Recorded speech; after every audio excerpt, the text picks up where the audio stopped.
We have a very interesting topic for you today. So first, watch this short video clip, and then we'll tell you what it has to do with the title. Make sure to stick around to the very end because it's going to be a very enlightening and interesting conversation. So don't go anywhere. See you in a second.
All right, you might be wondering what that video has to do with the title and the thumbnail about cheating, but it's because somebody left a comment on it that said, Unpopular opinion, this might be the only way to be happy in a relationship as a woman.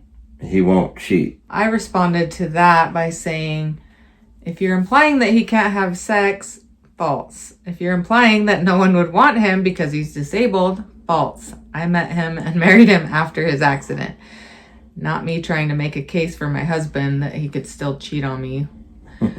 If you're implying that being a God-loving man with morals, values, and faithfulness that actively prays with and for his family and prays daily for the strength to avoid temptations and put off the natural man is the reason he won't cheat, true. So there you have it. So basically that person watched our video and thought, oh man, I need to get me a man in a wheelchair because he won't cheat on me. What do you think of that, babe? Well, it's definitely not very accurate. And you're going to get... It's about the person. So don't be looking for some wheelchair person and thinking you just scored a life of ease or whatever, a relationship smooth sailing or something, because that's just not true. The opportunities very well could present themselves just depending on how you live your life and different boundaries and things that you do or don't keep in place to avoid getting close to anything remotely near any of that. So very easily, if I was wanting to pursue another relationship along with my marriage, a fun topic. it would be possible. Easy. It would be easy. Dan has he would have plenty of opportunities if he wanted to. Not just like physically with people, but obviously you can have emotional affairs. You can be looking at pornography nonstop and cheating on your spouse that way. I guess that's debatable, but in my opinion, that's not being faithful to your spouse if you're doing that behind their back, especially. For sure. You could be texting people you're not supposed, that wouldn't be being faithful to your marriage. All the different boundaries. Yeah, there's so many boundaries you could cross that has nothing to do with whether or not you roll around in a chair all day. Yeah. And yeah, honestly, like something about, like if I was like to be honest about all that, like technically it's for some reason the wheelchair and just like me being me, like whatever, it seems like just, I think the wheelchair lowers people's like guard for one, like opens up different conversations that normally probably wouldn't happen as easily as they do.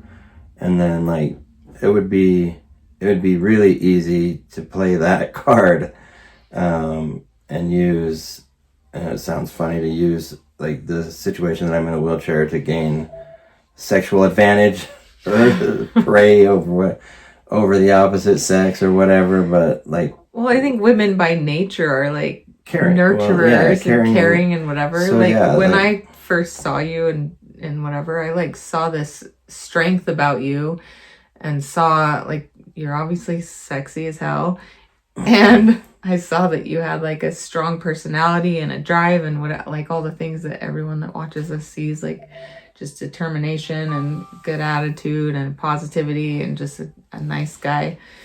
And like I was just drawn to him. I didn't care at all that he was using a wheelchair. Like that never was something that I was like, oh, do I want to date him because he is riding around in a wheelchair? Like that's just not something I ever thought about. I don't know if other people do or would, but like I was attracted to him as a person. It had nothing to do with his wheelchair. I think when we first started dating and stuff, he had a lot of insecurities about his wheelchair and what I might have thought about it, or if I was having hesitations, or you still have like insecurities sometimes about whether or not I think that he can take care of me properly, or whether or not my dad thinks he can take care of me properly. Like there's lots of insecurities that come along with a chair. But me, as someone that was looking at him, as a woman that was looking at him, it didn't cross my mind. So yeah, so there's definitely no truth to the fact that if someone is using a wheelchair, that's like a hard and fast rule that they're not going to cheat on you. I think the main implication on that was just, it seems like she's thinking that, and a lot of people think, oh, you're paralyzed from the waist down or from the chest down or neck down, so like you can't have sex, you can't be intimate, you can't whatever.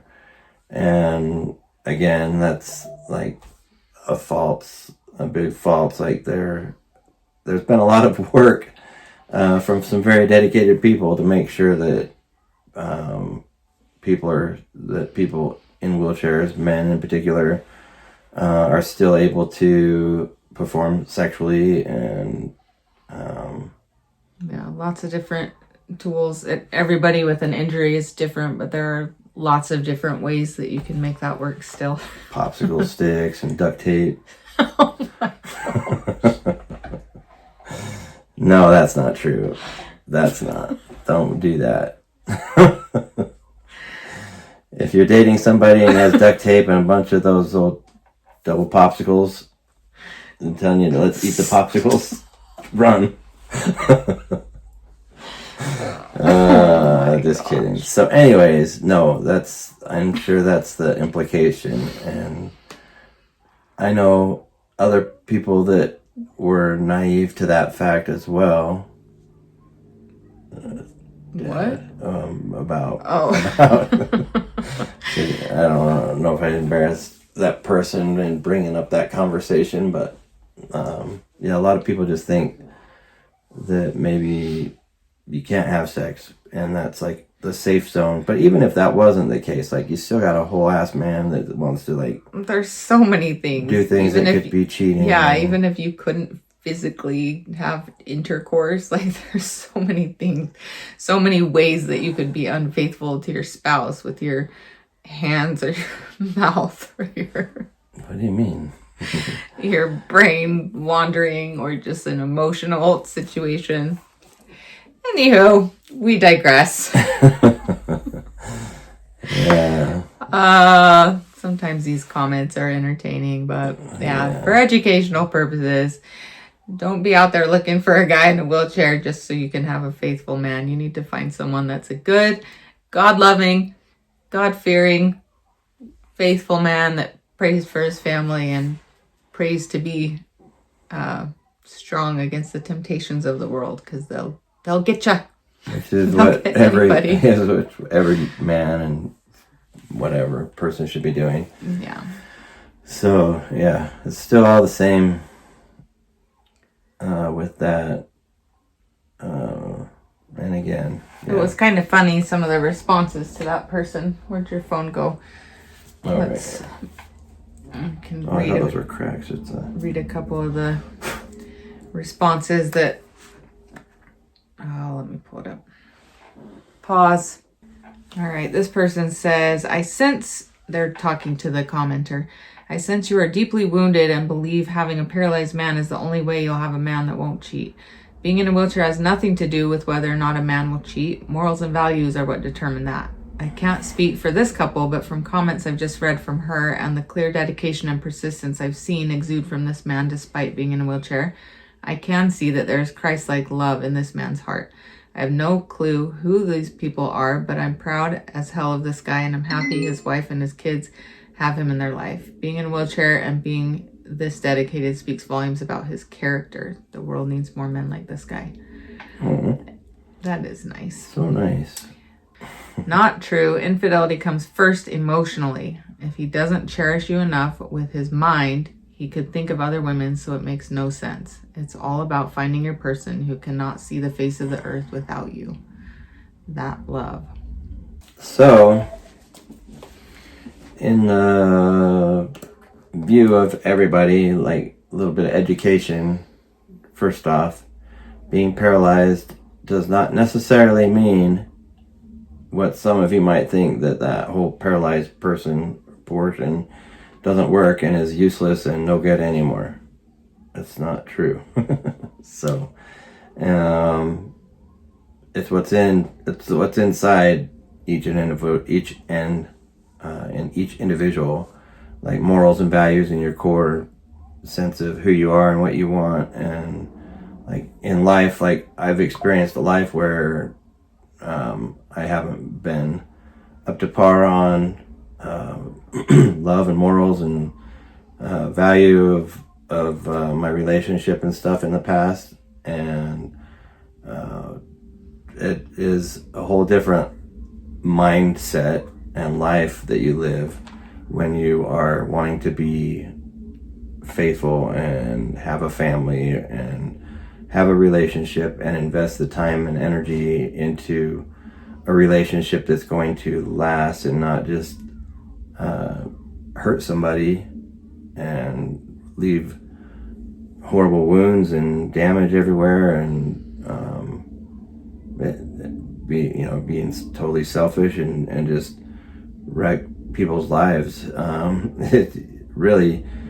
It's the person. So there's lots of people that are good, and just find some of those good people. Yeah, on that note, do you have any advice for the men out there that are in relationships?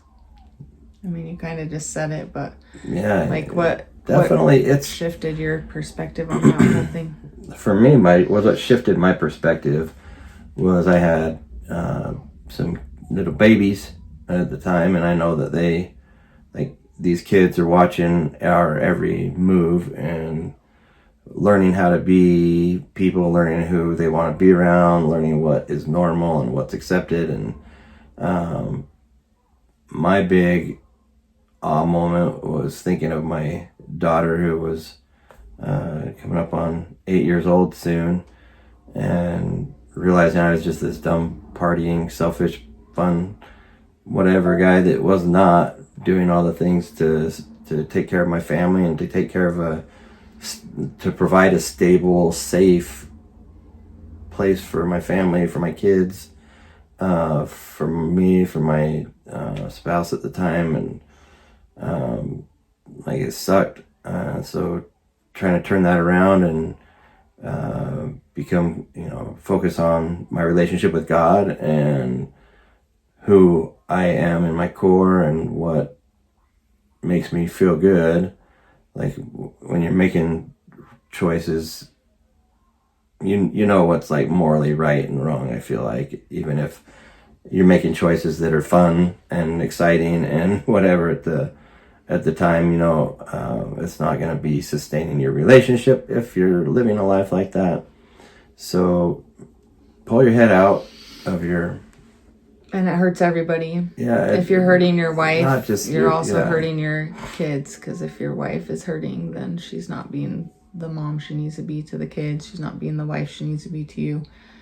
It's just a whole ugly mess. So be faithful, guys. Yeah. In your words, your thoughts, your actions. Just keep everything clean. And you can have a great relationship if you just really focus on that and communicate if something's wrong or not right. Like something needs to be different, whatever. Like, don't go just find it somewhere else and hope that you dumbly stumble on finding somebody else that might have that characteristic or whatever it is. Mm-hmm. Like, work with that person that you've agreed to be with and maybe talk about it and really focus on just strengthening that relationship by having vulnerable talks, by just outing the tough topics and stuff. And like, that's your friend and your partner for life. Like, it might be uncomfortable, but figure it out. Like, I'd say that. I know I've still got to be better at it, but at least, I know that that's like essential to having that relationship. So do all those things. Do good. And lead your house, man. Like, you men out there, like, your kids and your wife, they need you to like step it up and give them a solid path and a solid leader in your home. And not saying that you gotta be all bossy, and like, we all know who the bossy ones are, but you know what I mean. You need to be the man of that household and protect your family and do the right things by that family. Yeah, not just physically, but protect their emotions and their spirits and their tender hearts and everything else. Yeah, really. And yeah, it really is easy to get off track on that. But if you have and you're off track, fix it, man. Don't wait for it to blow up and be uglier and whatever. Like, get it out, fix things, and go to God. Give it to God. Give it to your spouse. Like, talk, communicate, fix your family, strengthen stuff. Like, put the time in where you need it to be. Like, and you'd be surprised at what communication and honesty and whatever everything else could restore and bring out and help with. So don't try to fix everything and handle it yourself and hide it and whatever, you know where I'm going with all that. So just be good. Dang it. Mm-hmm. Yeah, we're talking from very personal experience. We're real people. We've been married 10 years. The first lots of years were not the easiest for us, but we've learned a lot. We've turned our relationship over to God, and it's gotten really, really good. So yeah, for sure. All right. Have a good day. And punch today in the face. Uh-huh.